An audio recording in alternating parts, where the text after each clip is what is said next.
위선이 가득한 말을 해대면서 뒤로는 자신들의 주머니 속 이익만 챙기는 그런 쥐새끼 같은 일들 누가 하고 있습니까? 예, 뭐 국민의힘 정치인 아니시죠? 안녕하십니까? 저는 서울대학교 대형법학자 조국 선생으로부터 촉발된 당시 2019년 광화문 시위에서 활동했었던 서울대 집회 추진위 현 공정추진위원회 활동을 하고 있는 김화랑입니다. 반갑습니다. 일단 먼저 진솔한 이야기를 할 수 있도록 자리 마련해 주신 오세훈 후보 및 당 관계자 여러분께 감사 인사 먼저 드립니다. 저는 타향살이 10년이 넘어가는 전남 순천 출신의 대학원생입니다.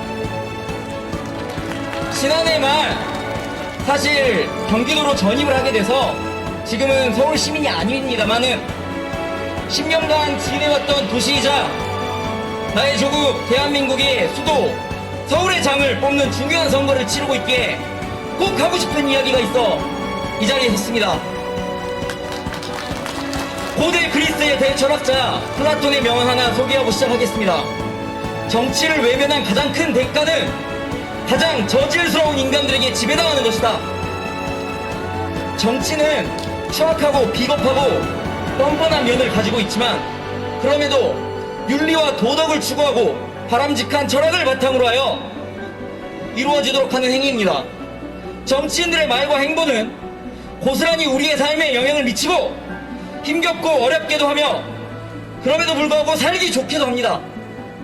그러나 플라톤이 말한 것처럼 이를 귀찮고 잘 모른다고 진실을 외면한다면 눈을 뜨고 있으나 눈을 감고 있는 것과 마찬가지로 살게 될 것이고 귀가 열려 있으나 귀를 막고 있는 것과 다를 바 없이 살게 될 것입니다.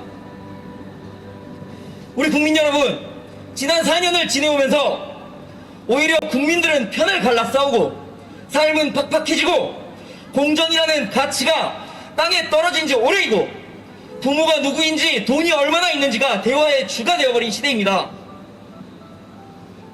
일단 더더욱 제 주변 20대 30대 분들은 그렇습니다. 국민이 각 부처 장관 이름을 외우고 다른 시군 국회의원 이름을 외우고 검찰총장과 부장검사 이름을 외우고 대법원장과 대법관 이름을 외우는 시대입니다. 이런 시대가 올바른 시대입니까? 국가 지도자가 지녀야 할 철학의 부재와 잘못된 사상에 경도된 자들의 편협한 시각으로 말미암아 전문가들을 배제하고 아마추어 수준도 안 되는 자들을 등용함을 일삼았던 문재인 정권은 아직도 1년이나 더 남았습니다. 그러나 김영삼 전 대통령 말씀처럼 닭의 모가지를 비틀어도 새벽은 옵니다, 여러분. 삶은 소대가리라고 대수이겠습니까? 우리나라는 자유민주주의 국가입니다. 저는 1992년생으로 자유와 민주주의가 공기와도 같은 당연히 누려야 할 권리라고 생각되는 시대에 태어났습니다. 그러나 역사는 그렇지 못하였습니다. 다들 아시다시피 자유와 민주주의를 위해 많은 이들의 피가 뿌려졌습니다. 그리고 그로부터 수십 년이 지난 지금 또 다시 우리는 자유를 박탈당하기 일보 직전 그 벼랑 끝에 서 있습니다. 자유주의를 설파한 미국 경제학자이자 노벨 경제학상 수상자인 밀턴 프리드먼은 입만 열면 개혁을 부르짖는 사람들은 거의 틀림없이 남들의 이익을 빙자하여 자신의 영달을 꾀하는 자들이라고 말하였습니다. 그리고 결국 그들은 자신과 자신의 가족의 영달을 위해 타인의 자유마저 빼앗아갈 것입니다. 그 남의 이익을 빙자하여 자신의 영달을 꾀하는 사람들이 정치인이라면 그 국가는 어떻게 돌아가리라 예상하십니까? 아니, 어떻게 돌아가고 있습니까? 요새 전화번호도 앞뒤가 똑같은 것들이 많은데 이분들은 앞뒤가 다른 게 스탠다드 컨디션입니다. 인권을 위해 활동한 인권 변호사라는 타이틀을 가장 커다란 업적 중 하나라고 소개했던 대통령께서는 북한 주민들의 인권에는 입을 싹 닫는 기적을 보이시고, 지금 타계해버리신 전 서울시장께서는 대한민국 최초로 성희롱 소송을 맡은 인권 변호사 출신으로 직장 내 성희롱이 불법임을 알렸으며 이를 몸소 보여주시기까지 하셨습니다. 문재인 대통령, 박원순 서울시장을 배출한 민주당 업적을 잠시 소개하겠습니다. 누구보다 친일 척결을 외치지만 정작 자신들의 조상들이 친일파, 자주 독립을 어떤 이보다도 격렬히 외쳐내지만 정작 중국의 속국파, 떡줄 생각은 하지도 않는데 김칫국만 연거푸 들이마시고 있는 대북 정책, 공정과 정의를 슬로건으로 당선되었으나 자식들은 무시험 전형, 논문 조작 등의 입시 비리, 수도 없는 공공기관에 줄줄이 내려보는 낙하산 인사들. 아직 끝이 나지 않았습니다. 여성의 인권을 지키고 싶다면서 뉴스를 도배하는 한 정당의 끊이지 않는 성추문, 광역지자체장이 셋이나 성 비위로 사라졌음에도 자신들이 상대당을 압박하고 깨끗한 척하게 만들어 당원 당규조차 바꿔가며 선거 후보를 내는 이 뻔뻔스럽고 가증스러운, 임차인들을 보호한답시고 부동산 규제는 빡세게 조였지만 집값은 폭등, 결과는 전 정권 탓. 알고 보니 내부 정도로 자신들은 신도시 투기, 그 와중에 법령 통과시킨 민주당 의원들은 전부 땅도 사들이고 전세고 월세고 올려받는 이 짜릿한 현실. 아마 이런 식으로 드라마 시나리오, 영화 시나리오였으면 그 작가 퇴짜 맞을 거예요. 그런데 이 말도 안 되는 일이 지금 2021년 대한민국에서 일어나고 있습니다.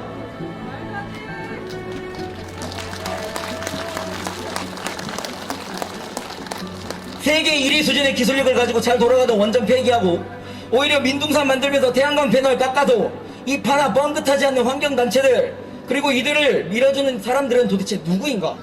적폐청산을 입에 달고 살지만 실상은 자신들의 뜻을 거스르면 그냥 적폐, 자신들에게 적폐인 대상을 척결할 때는 특수부 늘려가면서 수사하고 기소했으면서 그렇게 입이 침이 마르듯이 칭찬에 칭찬을 하면서까지 임명시켰던 윤 총장이 대통령 뜻대로 권력에도 흔들리지 않고 칼을 대니 응, 너도 적폐.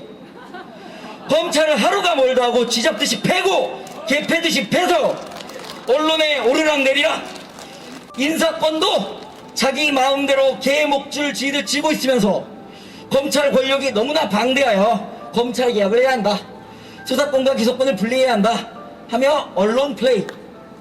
이 와중에 대통령 직속의 공수처는 180석 도움받아 설치하고 오히려 공수처는 법적 제도적으로 견제받지 않아 권력자의 입맛에 맞게 변질되기 가장 쉬운 기구인데도 불구하고 수사기관에 정치화를 막고 비대해진 수사기관의 권력을 분배하겠다는 목적으로 검찰 조직을 소위 검찰 개혁을 통해서 와해시켰던 그 이후에 모순이되는 행태를 민주당은 지금 행하고 있습니다.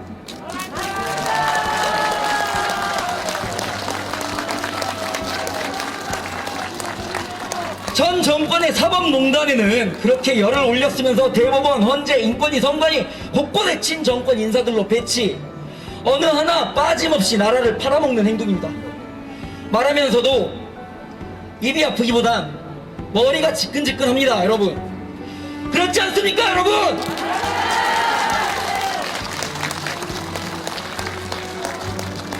영국의 작가 조지 오웰은 당시 시대상을 신랄하게 풍자한 소설 동물농장에서 다음과 같이 말합니다. 모든 동물은 평등하다. 그러나 어떤 동물은 다른 동물보다 더욱 평등하다. 평등이라는 단어를 그 어느 누구보다 자주 사용하지만 계급을 공고화하고 사다리를 걷어차며 거짓과 아집으로 가득 단 집단이 무엇을 원하는지 국민 여러분, 그리고 서울 시민 여러분들께서는 잘 아실 것입니다. 과연 누가 법치를 유린하고 경제를 파탄내었으며 국가 경쟁력과 브랜드 가치를 공두박질시켰습니까? 누가 국가 철학을 망가뜨리고 국민의 삶을 피폐하게 만들었으며 나라를 외세에 가져다 바치고 국민을 4분 오열시키며 20대 30대 청년들까지 이 자리에 서게 만들었습니까? 앞에서는 위선이 가득한 말을 해대면서 뒤로는 자신들의 주머니 속 이익만 챙기는 그런 쥐새끼 같은 일들 누가 하고 있습니까? 우리나라는 대통령 중심제 국가인 대한민국으로 비대한 행정부 권력을 견제하기 위해 삼권 분립을 헌법에 명시하고 있습니다. 그리고 그 권력을 견제할 수 있는 기관을 도처에 가지고 있습니다만 현재 국회, 법원 제 기능하고 있습니까, 여러분? 걔도 그렇게 꼬리 흔들지 않습니다. 검찰, 감사원 다 무력화시켰습니다. 영국의 조지 액팅경은 권력은 부패한다라고 말씀하였습니다. 그리고 덧붙여 절대 권력은 절대 부패한다고 하였습니다. 우리가 선출한 정치인들이 절대 권력이 되게 하여서는 안 됩니다, 여러분. 그래서 저는 한낱 일반인이지만 대한민국 국민으로서 김대중 전 대통령의 말씀처럼 행동하는 양심이 되기에 이렇게 행동하고 있습니다. 여러분, 아이들은 부모 형제로부터, 학생들은 스승과 친구로부터 배우고 가치관을 만들어가듯 국민들은 위정자들로부터 그들의 철학을 받아들이게 되고 그들이 통치하는 그 짧다면 짧은 시간에도 그 철학과 사상이 가치관과 사고방식으로 자리 잡게 됩니다.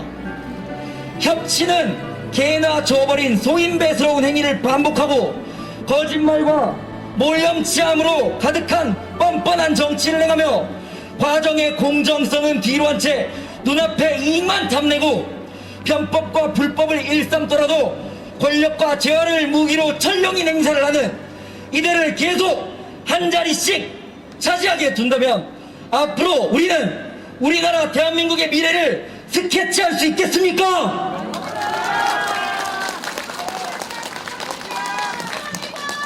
국민이 무지한 채로 자유를 누리는 문명 국가를 기대한다면 지금까지 존재하지 않았고 앞으로도 존재하지 않을 것을 바라는 것과 다름없습니다. 이는 미국 제3대 대통령 토머스 제퍼슨의 말입니다. 우리는 무지하지도 그저 가만히 문명 국가가 이루어져라 기대만 하고 있지 않습니다. 그래서 이곳에 나와 있습니다. 우리가 그 문명 국가로 나아가는 기반을 다시 닦을 차례입니다. 그 첫 단계가 바로 이번 보궐선거입니다, 여러분. 이번 선거는 죄를 지은 자들이 정치적으로 사면받는 것이 아니라 법치주의 국가에서 법에 따라 처벌을 받게 하고 한 나라와 그 수도의 근간이 되는 철학을 다시 세우는 선거가 되어야 합니다. 여러분, 불의가 합법이 될 때 저항은 의무가 됩니다. 서울시장 자리는 서울이라는 도시의 단순한 지자체장이 아니라 찬란한 나라 우리의 조국 대한민국의 수도의 디자이너 역할을 맡고 수많은 기관의 장을 임명하고 시행령을 집행하는 권력을 지닌 자이며 천만 인구의 시민의 행복한 삶을 책임지고 미래를 그려낼 수 있는 비전이 있는 자가 맡아야 할 자리입니다.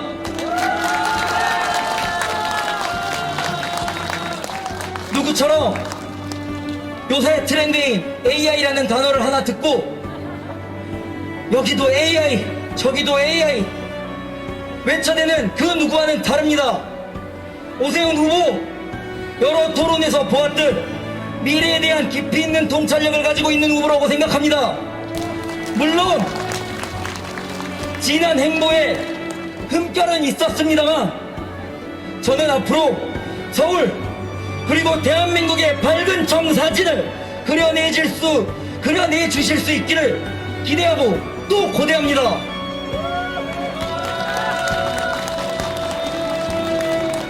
서울시장이 되셔서 말뿐이 아닌 행동으로서 기회는 평등하고 과정은 공정하며 결과는 제발 정말 정의로운 사회를 위해 꼭 힘써 주시기를 간곡히 부탁드립니다. 그리고 여러분, 대한민국을 사랑하는 국민들이자 앞으로 미래를 꿈꿀 수 있는 인간, 자신의 주위에 사랑하는 사람을 지킬 수 있는 인간으로서 살아갈 수 있도록 소중한 한 표 올바른 후보에게 투표합시다. 어제는 비가 왔지만 오늘은 이렇게 햇빛이 내리쬐입니다. 우리의 미래에도 이렇게 햇빛이 내리쬐을 수 있도록 내일, 아니 앞으로 남은 본 투표 잘 투표해 주시고 긴 시간 이야기 듣는데 할애해 주셔서 감사합니다.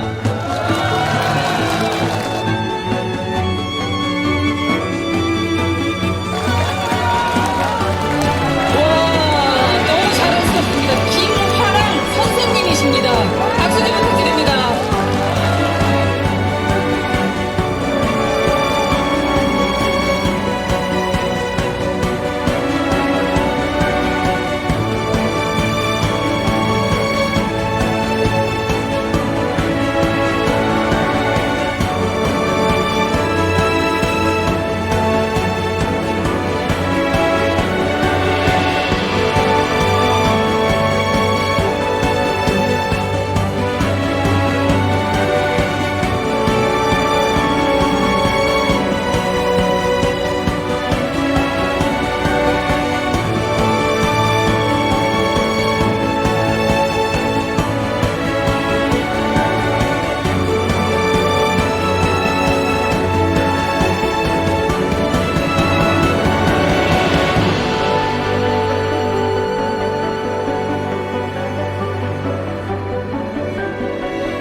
제가 준비한 내용은 다시 뜨는 서울의 비전입니다.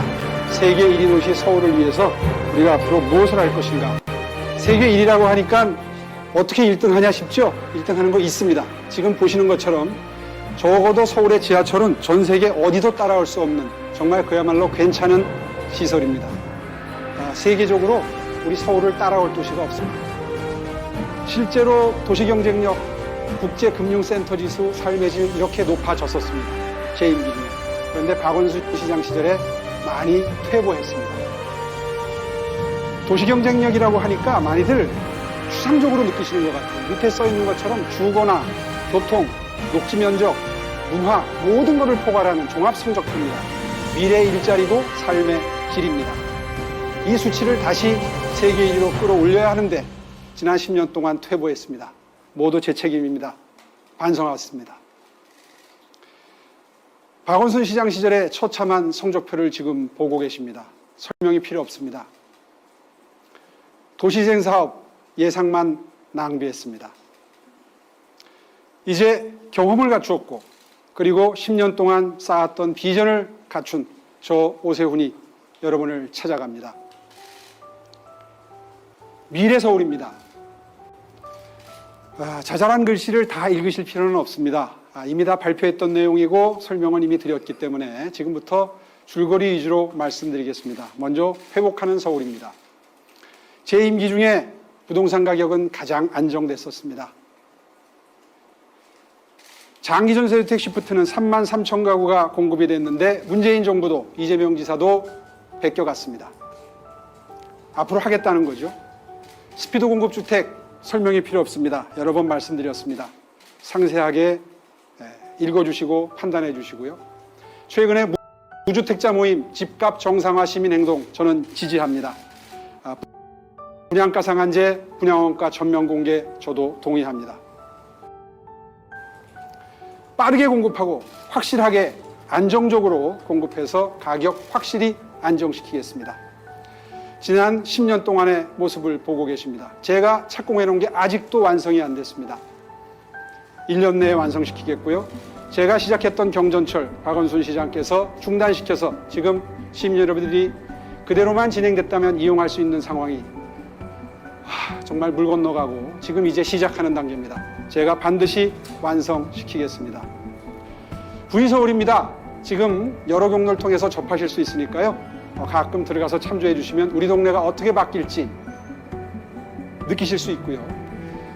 권역별로 준비했습니다. 서부권 서울혁신파크, 그 다음에 은평 뉴타운을 비롯한 상암 DMC지구 중심으로 해서 많은 변화가 있을 거고요. 경전철도 들어가게 될 것입니다. 서남권 정말 중요하죠. 준공업지역 용도지구 바꾸고 용적률 상향하고 그리고 구로 차량기지, 구로 공구상가 그리고 신도림동 재개발 통해서 확실하게 바꿔내겠습니다. 동부권 많이 바뀔 겁니다. 창동 차량기지, 거기에 고척돔과 같은 돔이 들어갈 거고 그리고 스타필드와 같은 그런 쇼핑센터가 들어가서 명실공히 서울의 4번째 도심으로 탈바꿈될 겁니다. 제가 만들어놨던 고척 스카이돔의 모습인데요. 이거보다 훨씬 더 규모도 크고 주차장도 넓은 시설이 창동 차량기지에 들어가게 될 것입니다. 동남권입니다. 국제교류복합지구가 이미 시작이 됐습니다. 용동대로 지하화와 함께 동남권의 발전을 견인할 것이고 강동구에 역사, 문화, 예술, 관광 거점이 생겨날 것입니다. 자, 두 번째 안심서울입니다. 제가 시장 시절에 그물망 복지로 유명했습니다. 사실 디자인을 새로 시작했기 때문에 디자인 시장으로 유명했지만 실제로 이 마이클 시라든 교수라는 전 세계적인 복지 전문가가 저와 몇 시간 세미나를 하고 난 다음에 당신네 시장은 복지에 완전히 미친 복지 시장이다 라는 별명을 붙여주고 떠나가셨습니다. 이제 그 그물망 복지 시즌2가 시작이 됩니다. 여성, 장애인, 어르신, 그리고 청소년, 청년, 어린이, 그리고 저소득층, 그리고 가로 세로로 주거, 일자리, 건강, 급여, 교육, 보육까지 촘촘히 그물망을 짜서 이제 명실공히 복지시장이 되겠습니다. 제 근무 시간의 절반은 이렇게 어렵고 도움이 필요한 분들을 만나서 그분들의 말씀을 듣는 것으로 채우겠습니다. 지난번에 일할 때는 머리로 일했지만 이번에는 가슴으로 일할 생각입니다. 안심소득과 기본소득을 가장 비교하기 쉽게 보여주는 그림이라서 인용을 해봤습니다. 제 임기 중에 서울시를 통해서 시범사업을 해서 전국으로 확산할 건지 여부를 가늠할 수 있는 사업을 진행하겠고요. 코로나 때문에 가장 어려운 분들, 자영업자분들께 사무대출 하겠습니다. 1억까지 이자 없이 하겠습니다. 그리고 코로나 때문에 가장 어려움을 겪는 분들 중에 문화예술인들이 있습니다. 이분들 정말 지금 투잡, 쓰리잡 하고 계십니다. 이분들 향한 공약을 오늘 아침에 예총 방문해서 발표를 했습니다. 참고해 주시기 바랍니다. 제1호 공약이었습니다. 영국의 고독부 신설 벤치마킹 했습니다.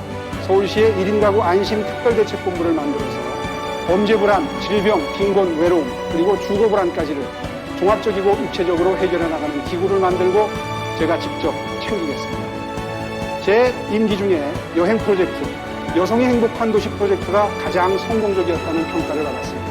시즌2가 시작될 것입니다. 서울시의 모든 행정을 여성의 시각으로 도시의 세계 각국의 도시들이 벤치마킹 해갈 정도로 유명했던 프로젝트입니다. UN 공공행정상 대상의 여행 프로젝트가 이제 시즌2가 시작될 것입니다. 서울의 행정 서비스의 질을 획기적으로 개선했던 120 다산 콜센터, 이것 역시 AI와 빅데이터를 통해서 확실하게 업그레이드 하겠습니다. 자, 도약하는 서울입니다. 도시에 돈, 사람, 정보가 몰리면 일자리가 생기고 삶의 질이 올라갑니다. 대표적인 사례가 동대문 DDP의 성공입니다. 낙후돼 가던 서울 의류 상권이 이 시설물 덕분에 세계의 패션 트렌드를 선도하는 지역으로 거듭났습니다. 이러한 성공을 바탕으로 해서 언택트, 팬데믹 이후의 시대에 어떻게 서울이 바뀌어질지 보겠습니다. 도시, 지역 커뮤니티와 공원이 의미가 달라졌습니다. 교통, 자율주행이 바꿔놓을 겁니다. 주택, 주거 역시 개념이 바뀔 겁니다. 하나하나 보겠습니다. 도시정책, 용도지역 개편하겠습니다.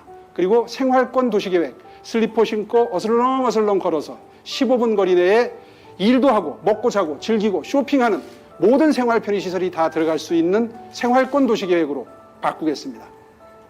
교통정책입니다. 자율주행 자동차와 전기차의 시대가 눈앞에 와 있습니다.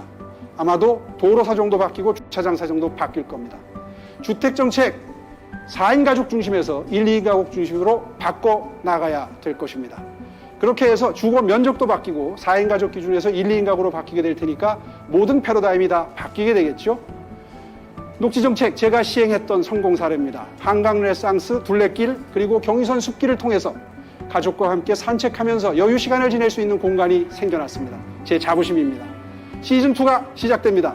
서울 시내의 모든 동네에 자투리 공간은 쌈지공원이 만들어지고 지상철을 지하화해서 녹지공간이 생기고 올림픽대로 강변북로 중에 가능한 공간은 오버패스를 만들어서 녹지공간을 만들겠습니다. 동부간선도로 지하화 힘차게 추진하겠습니다. 15분 술세권의 시작은 내 집 앞 공원입니다. 연터럴파크 경춘선 숲길을 봐주시고요. 그 변화는 지상철 지하화를 통해서 실현될 것입니다. 아울러서 서울의 마지막 남은 보물창고 용산을 이용해서 교통의 요층주로 만들고 지하를 이용하겠고요. 파리의 라데방스를 벤치마킹해서 교통 요층주로 만들면서 실리콘밸리가 연상이 되는 그런 시설들로 만들겠습니다. 한강 르네상스 시즌2가 시작이 됩니다. 동영상을 잠깐 보시겠는데요. 원래 이런 목적으로 시작했던 겁니다. 한강변의 변화, 자전거길, 그리고 산책로를 분리한 것에 더해서 요즘에 텐트를 치고 젊은이들이 많이 즐기고 계시죠. 원래는 이 경인 아라뱃길을 통해서 중국과의 백길을 만드는 게 주요한 목표였습니다. 여의도에 선착장을 만들어서 가능한 변화를 만들어내겠습니다. 자, 이제 마지막입니다. 가슴 뛰지 않습니까? 이제 도쿄는 있고 서울로 가라. 이게 실제로 등장했던 기사의 제목입니다.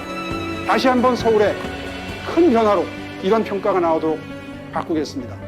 그래서 한번 가보고 싶은 도시, 그래서 살고 싶은 도시, 그리고 투자하고 싶은 도시 만들어서 세계에서 가장 경쟁력이 높은 도시 경쟁력 1위 서울을 제가 반드시 만들어내겠습니다. 제 정치 철학은 수치보다 가치, 발전보다는 성숙입니다. 국민소득 3만 달러 시대 우리가 만들어냈습니다. 이제 경제 순위보다는 우리들이 추구하는 가치가 중요해졌습니다. 문재인 정부 이걸 모두 무너뜨렸습니다.